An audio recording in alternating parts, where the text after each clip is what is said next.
Welcome back everyone, my name is Kevin Saili. Pada channel ini teman-teman akan menemukan informasi seputaran technical analysis dari cryptocurrency. So if you guys like crypto, make sure you hit the subscribe button dan leave your thumbs up kalau misalkan kalian suka dengan video atau konten-konten seputaran ini. So pada kesempatan kali ini atau video kali ini saya pengen bahas tentang pergerakan Theta. Sebenarnya ini terakhir kali saya bahas sudah lama banget teman-teman Theta, dan kelihatannya sih kita ya ada good news, ada bad news ya. Dari pergerakan Theta sendiri saya ngelihat luar biasa ya teman-teman, dibandingkan dengan altcoin lain, Theta itu lumayan stabil untuk dropnya, dan ya saya rasa kita punya sedikit peluang untuk ngeliat Theta itu untuk kembali rebound gitu ya teman-teman, karena ya nanti lengkapnya saya bahas di video ini. By the way, before saya start, saya mau remind teman-teman, I'm not a financial advice, so don't use this video sebagai decision making ya teman-teman ya. Jadi jadiin ini sebagai pembelajaran aja atau faktor pendukung dari analisa teman-teman gitu. So before saya start, saya mau review sedikit.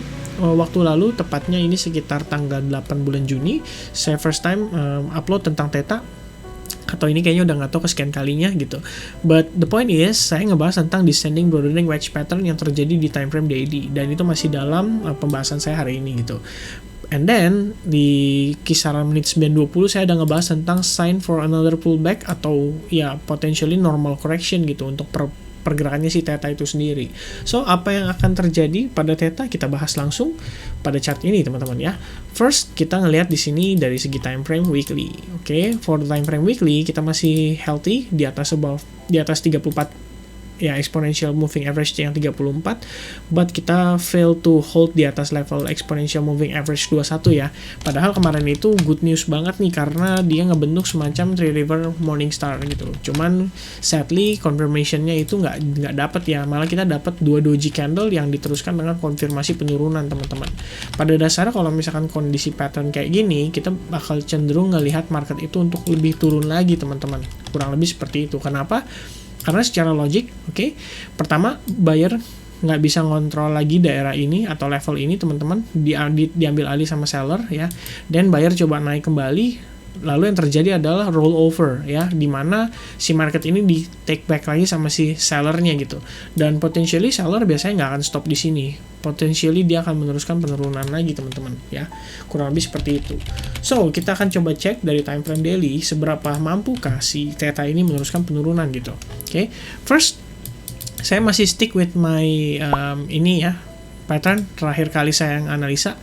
This one is resistance teman-teman, itu sini resistance, kalian lihat di sini testing dan failed untuk close di atas level itu, dan ini level supportnya, So kalau misalnya kita lihat dari sini, potentially untuk turun mungkin lebih besar teman-teman, karena ya biar gimana dia pasti akan meneruskan pattern ini, dan itu artinya dia bisa turun sejauh-jauhnya, berarti sampai kisaran kurang lebih level nggak mungkin di sini lah ya, let's say kayak di sini ya, potensialnya mungkin di kisaran level 1,3 sampai 2,9 dolar lah dari pergerakan ini teman-teman. Karena tadi saya sempat tarik Fibonacci, saya ukur dulu teman-teman, ternyata kita ngelihat di sini ada potensialnya jadi support yang strong gitu. Karena before this kalian bisa lihat ya, si Theta itu sendiri sempat ke hold di level itu teman-teman ya. Setelah dia terjadi breakout, kalian bisa lihat dia sempat ke hold di atas level itu, dan kemudian meneruskan penguatannya lagi teman-teman. Nah, di bawah di kisaran level ini saya nggak ngelihat adanya major support yang cukup kuat ya, paling ini teman-teman, tapi ini kayak cuman ya kecil-kecil aja gitu ya, nggak terlalu impact banget gitu. Tapi kalau misalnya kita bilang memory ya, the biggest memory itu ada di sini teman-teman ya. Ketika marketnya itu naik, terus somehow dia retest ke level tersebut dan dipertahankan sama buyernya, itu jadi level higher low-nya yang terbaru untuk si buyer gitu loh pada saat itu ya. So far kalau misalnya secara Fibonacci kita masih oke, karena kita masih di atas level Fibonacci 61,8%, which is golden ratio. Sementara kalian tahu ya, mostly-nya token-token yang saya bahas, baik itu altcoin ataupun Bitcoin, sekalipun itu sudah di bawah 61,8%. Kalau lihat kondisi kayak begini, berarti teman-teman, potentially 61,8 ini masih bisa menahan dari pergerakan si Theta. So, kalau misalkan let's say dia break sekalipun teman-teman, at least kita masih punya 78,6 dan juga punya bottomnya ya. Mungkin kita akan ngetes panic selling yang terjadi pada saat kisaran tanggal 19 Mei 2021. Oke, so itu untuk si Theta ya. Selain daripada itu, level bottomnya lagi itu mungkin ada di kisaran area sini teman-teman ya. Tapi hopefully kita nggak perlu sampai ke sana, karena di time frame weekly juga kita expect dia bertahan di atas exponential moving average yang 34 teman-teman. Oke. Selain daripada itu, as you can see guys, kalau misalkan dia terjadi overextension kayak gini, kalian lihat ya, extensionnya kan terlalu, maksudnya kok extension ya, overextended terhadap si exponential moving average-nya, dan the price itu biasanya akan ngelakuin retest teman-teman ya. Sama halnya seperti ketika bull run juga teman-teman, kayak gini kan, bull run ini sebenarnya kan retest nih, retest exponential moving average 21 ya, dan dia juga naik lagi, almost retest. Kalau dia overextended dia pasti pullback gitu, overextended dia pasti pullback ya kan, almost overextended dan dia pullback gitu teman-teman. Nah sekarang kondisinya ini kan overextended nih untuk si exponential moving average-nya yang masih di sini nih teman-teman ya kan, dan berarti kita bisa melihat adanya potensi either itu rebound di sini ya kan, atau mungkin terkonsolidate aja di sini teman-teman sampai si exponential moving average-nya ini justru yang nyamperin gitu. Oke, kurang lebih kayak gitu. Itu untuk si tetanya ya.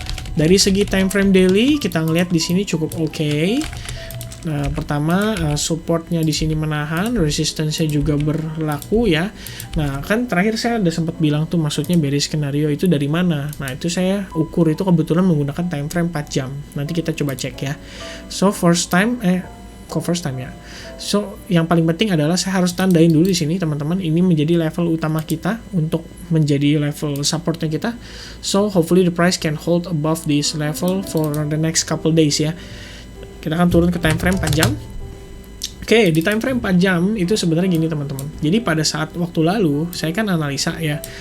Pada saat dianalisa itu sebenarnya ini si marketnya secara ini sih ngebentuk semacam ya, kita bilang kayak ascending channel lah ya. Kalian hubungkan antara support ini, oke. Lalu kalian tarik ke atas ya. Ini kan sebenarnya dia respected banget terhadap si level-level ini teman-teman ya. Tapi masalahnya adalah kita mencapai level puncaknya teman-teman, dan itu puncak dari descending broadening wedge pattern yang ada di time frame daily. Sekaligus pada saat itu sebenarnya saya agak was-was karena dari time frame daily-nya sendiri juga itu dekat banget sama exponential moving average gitu. Jadi kalau misalkan memang kita lihat di sini ketahan di terhadap level itu, terus kita ngelihat ada semacam kayak price action yang bisa memberikan kita informasi bahwa si market ini sudah bisa dibilang sudah saatnya untuk pullback gitu ya. Ya itulah ya kewaspasan kita gitu teman-teman, karena pada saat dia terjadi ini kan rally, kita bicara ini rally ya teman-teman ya, dia menguat. Oke, ini kan sebenarnya momentumnya lumayan nih, sellernya juga pullbacknya panjang-panjang gitu kan. By the time dia ke level tersebut, ketika dia naik di sini, ini kita ngelihat satu macam price action atau price pattern atau candlestick pattern yang dikenal dengan yang namanya Three River Evening Star teman-teman. Oke, nih ya, Three River Evening Star tuh. Pada saat itu terjadi kondisi seperti ini teman-teman, Three River Evening Star, dan itu terjadi di time frame 4 jam tepatnya di kisaran level resistance-nya. That's why kita ngelihat mungkin ada potensi untuk pullback, dan akhirnya terjadilah pullback-nya teman-teman itu ya. So kesimpulannya, yang paling penting saat ini adalah kita harus bertahan di atas level 61,8%, which is golden ratio-nya untuk si Fibonacci dari si tetanya. Dan kalau misalkan dia survive, dia mampu bertahan di atas level itu, dan kita bisa lihat mungkin dia bisa terpantul, at least dia akan testing dulu si level ini exponential moving average-nya ya, karena kita lihat di sini ada moving average yang akan bergerak turun ke bawah teman-teman. Kalau dia bisa close di atas level itu, dan kita pasti akan ketemu resistance lagi, dan kalau misalnya kita bisa close di atas resistance, baru dia sesuai dengan ekspektasi kita meneruskan penguatan. Tapi worst skenario-nya, kalau misalkan dia ternyata terkoreksi dan malah jatuh ke bawah, ya at least dia akan ngetes level ini teman-teman, 3043 sekaligus panic low yang mungkin waktu itu terbentuk di kisaran nggak ada teman-teman yang di sini aja paling ya hopefully nggak sampai ke sana lah, terlalu jauh gitu ya untuk si Theta. Alright, so itu aja pembahasan saya seputaran Theta. Hopefully ini bisa membantu teman-teman yang bertransaksi di Theta atau yang nge-hold di Theta. Saran saya jangan buru-buru entry dulu, karena kita perlu ngelihat konfirmasi dia ngebentuk uptrend, baru itu alangkah lebih baiknya kita masuk ke dalam pasar gitu. So far saya nggak ada trading short term di Theta. Ya kurang lebih itu aja sih teman-teman untuk seputaran Theta. Hopefully you guys like it. If you like it, leave your thumbs up. Don't forget to subscribe and share this video to your friend. I'll see you guys again in the next video. Cheers and have a good day.